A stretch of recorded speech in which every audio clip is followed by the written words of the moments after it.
Hello everyone, welcome to my new recipe. আজি মই বনাম পালেং শাকেৰে পাস্তা। মই পাস্তা ললো। এতিয়া মই পাস্তাখিনি বইল হ'বলৈ দিলো। লৈছো লগত পালেং শাক, গাজৰ, বিলাহী, বন্ধাকবি, পিঁয়াজ, জলকীয়া, আদা নহৰু আৰু লগত লৈছো অলপ ধনিয়া। ব'লক এতিয়া বনাওঁ। এতিয়া মই পাস্তাখিনি বইল হ'ব দিলো। পাস্তাখিনি 5 পৰা 7 মিনিট বইল কৰিব দিলো আৰু এতিয়া মই চাম পাস্তাখিনি সিজিছে নে নাই। চাওক পাস্তাখিনি ধুনীয়াকৈ সিজিছে। ব'লক এতিয়া বনাওঁ। এতিয়া মই অলপ তেল দিলো ধুনীয়াকৈ পেনটোত।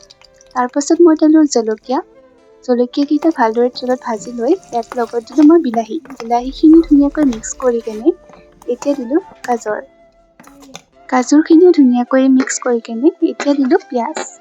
এতিয়া ধুনীয়াকৈ ভাজি থাকিম। লগতে এতিয়া দিলো পালেং শাক, বন্ধাকবি আৰু ধুনীয়াকৈ মিক্স কৰিছো। ধুনীয়াকৈ ভাজি লৈছো। এতিয়া দিলো নিমখ সোৱাদ অনুসৰি। এতিয়া আমি ভালদৰে মিক্স কৰি ল'ম।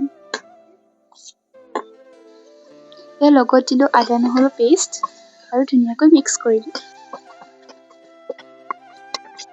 এতিয়া 2-3 মিনিট ভজাৰ পিছত ঢাকনি দি ভেজিছখিনি সিজিবলৈ দিম।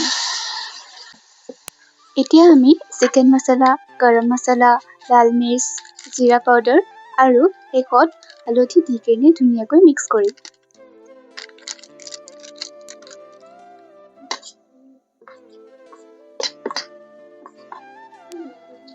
এতিয়া আমি অলপ পানী দি ভালদৰে মিক্স কৰি সিজিবলৈ দিম।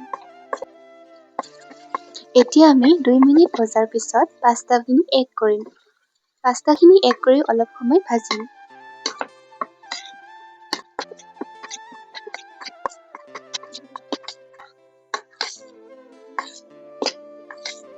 2-3 মিনিট ভজাৰ পিছত আমি এতিয়া সোৱাদ অনুসৰি অলপ নিমখ দিম।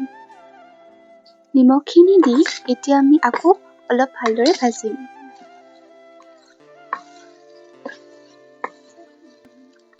এতিয়া আমি শেষত ধনিয়া এড কৰিম। এড কৰি ধুনীয়াকৈ মিক্স কৰিম।